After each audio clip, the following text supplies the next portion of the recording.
আমার কথা শোনার জন্য আবারও আপনাদের ধন্যবাদ। 18 লাখ টাকা রাস্তায় পড়ে আছে, কেউ নেয়ার নেই। সাথে একটি সোনালী রঙের একটা প্লেট, সম্ভবত এটা স্বর্ণেরও হতে পারে, একসাথে একটা ব্যাগের ভিতরে রাস্তায় পড়ে আছে। মানুষের কি বাংলাদেশে এত টাকাই হয়ে গেছে যে রাস্তাঘাটে এরকম টাকা ফেলায় রাখছে, গাড়ি ফেলায় রাখছে?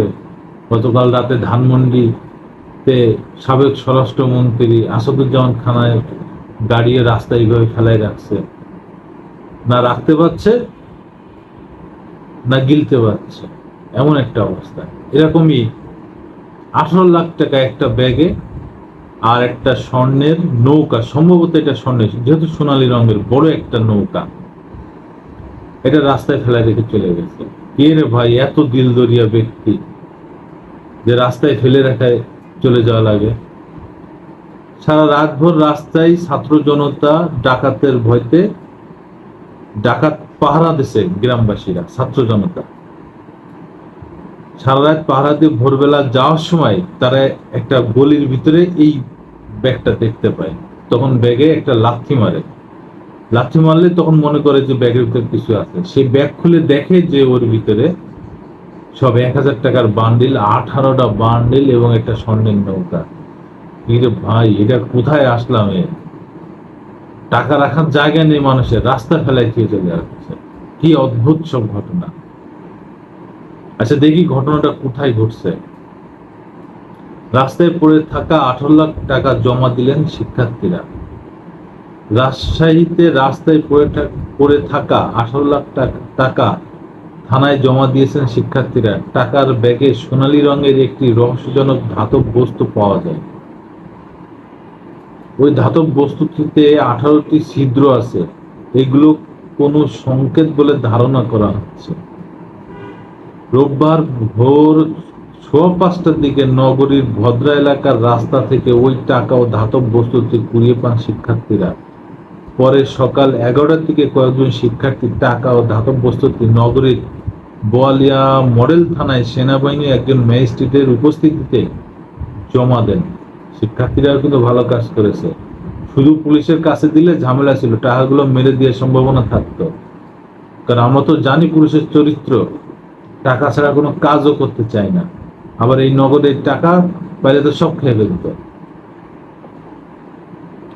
নগরীর বড়কুঠি ভূমি অফিসের সহকারী কমিশনার ভূমি এবং সেনাবাহিনীর ওয়ারেন্ট অফিসার ইকবাল হোসেনের উপস্থিতিতে বোয়ালিয়া থানার ভারপ্রাপ্ত কর্মকর্তা OC S M Masud Parvez টাকাগুলো তাদের কাছ থেকে বুঝে নেন।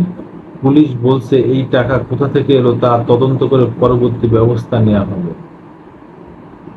নাটোরের সিংড়া উপজেলার রহমত ইকবাল ডিগ্রি কলেজের শিক্ষার্থী আক্কাস আলী সহ কয়েকজন শিক্ষার্থী থানায় টাকা জমা দিতে আসেন। তারা বর্তমানে ভদ্র এলাকায় থাকেন। তারা জানান, সাধারণ মানুষের জনমলের নিরাপত্তা নিশ্চিত করার জন্য তারা রাতভর নগরীর ভদ্র এলাকায় অবস্থান করছিলেন।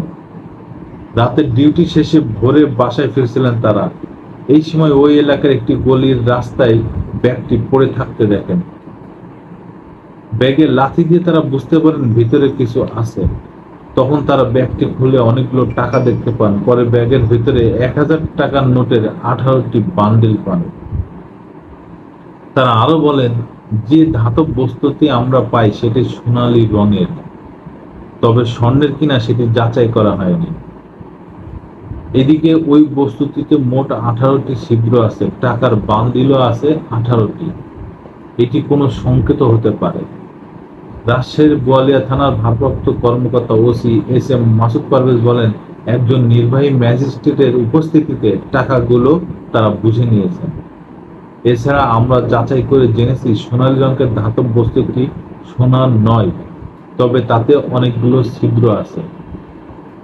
এই বিষয়টি আমরা তদন্ত করে দেখছি এই টাকার মালিককে এইগুলো অবৈধ কিনা কিংবা কোনো অপরাধী এই টাকা বহনের সময় ফেলে গেছে কিনা তা তদন্ত হবে।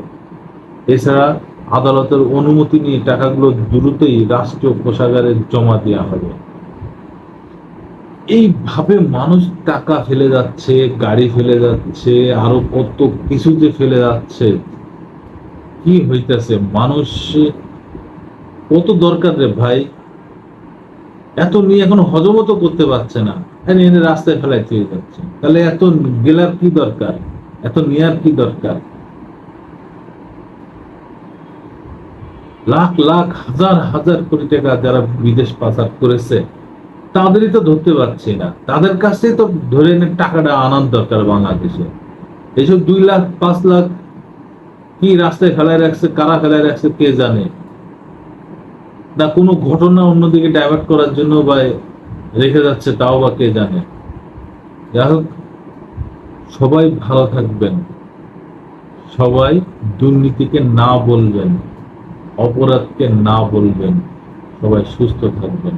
আবার দেখা হবে ইনশাআল্লাহ।